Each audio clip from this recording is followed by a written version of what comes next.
শেষ প্রান্তে এসে লাস্ট যেটুকু আপনাদের আমি ধৈর্যচ্যুতি না করে একটা কথা বলতে চাইছি যে যে রেপগুলো হয় under the action of liquor বা যেটা অ্যাক্সিডেন্টাল ও ইনসিডেন্টাল হয় সেগুলো আজকে যদি আমাদের দেশ থেকে যদি মদ্যপানটা অনেক সময় কমিয়ে দেওয়া যায়, আমাদের নেশা অনেক কমিয়ে দেওয়া যায়, আজকে মানুষকে কর্মের মধ্যে নিযুক্ত করতে হবে।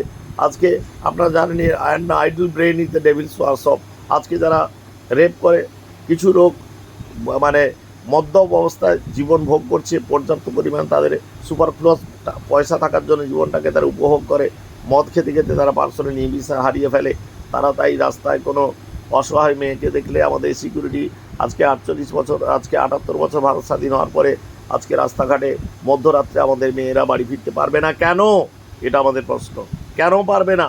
আপনারা জানেন একটা মেয়ে রেপ্ট হয়, একটা ছেলে রেপ্ট হয় না।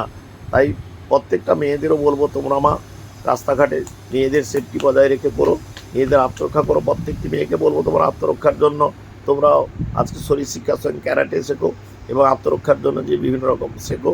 আজকে পাঠ্যপুস্তকে আমাদের এই শরীর শিক্ষার সঙ্গে আত্মরক্ষার শিক্ষাটাও অর্থ বিষয়ে আসা উচিত। একজন আমি শিক্ষাবিদ আমি বলবো না, একজন বুদ্ধিজীবী হিসাবে আমি আজকে শিক্ষামন্ত্রীকে বলছি, স্বাস্থ্যমন্ত্রীকে বলছি, আপনি স্বাস্থ্য পরিকাঠামো গোটা ভারতবর্ষে চেঞ্জ করুন, অ্যাডিকুয়েট স্টাফ স্কিম এবং আমাদের সিকিউরিটি এনশিওর করুন সমস্ত হসপিটালে, যাতে আমাদের ছেলেমেয়েরা নিশ্চিন্তে নির্বিঘ্নে, শুধু মেয়েরা কেন, নির্বিঘ্নে যাতে ছেলেরাও কাজ করতে পারে, যাতে অহেতুক যাতে প্রত্যেকটা ফ্লোরে ফ্লোরে কোলাসুল গেট লাগাতে হবে, সিকিউরিটি বসিয়ে দিতে হবে কোনো, এবং রোগীদের বাড়ির পরিবারের লোককে নির্দিষ্টভাবে এবং ঠিকভাবে পারমিশন নিয়ে তাদের করতে হবে, যাতে আমরা নির্বিঘ্নে নিশ্চিন্তে ডাক্তাররা নিগৃহীত না হয়ে আমরা চিকিৎসা করতে পারি, আমরা টেনশন নিয়ে চিকিৎসা না করতে পারি।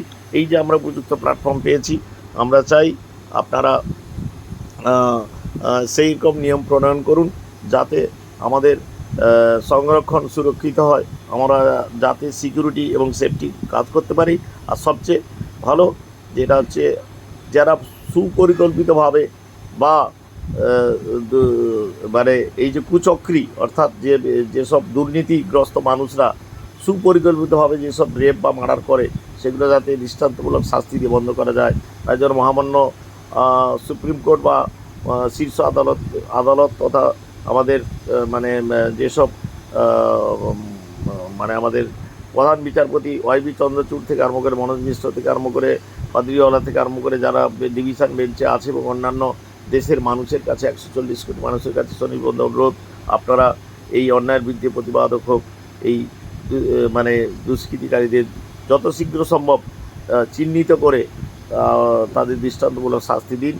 এবছর আমি সবাইকে বলবো যে দেবী দুর্গার বিসর্জন অলরেডি হয়ে গেছে, তাই দুর্গাপুজো যদি এবছর করতে হয় তাহলে যেন ওই তিলোত্তমার মার্ডারের তিলোত্তমাকে যারা তীরে তীরে মেরেছে তাদের যেন উপযুক্তমূলক শাস্তি হয়, তবেই সেই অসুরদের বধ হয়, যে অসুররা ওকে মানে তবেই দুর্গা শান্তি পাবে। তিলোত্তমা আজকে সমস্ত অসুরকে তার ত্রিশূল দিয়ে বধ করবে, অশুভ শক্তির প্রতীক সেই দুষ্কৃতকারীরা যারা ওই দিন মধ্যরাত্রে তাকে রেপ ফরওয়ার্ড বাই মার্ডার করেছে। এই বলে আমার বক্তব্য শেষ করছি। জয় হিন্দ, বন্দে মাতরম, জয় ভারত মাতা। আমি ডাক্তার অসীম মাইতি, নিউ আলিপুর, কলকাতা থেকে বলছি।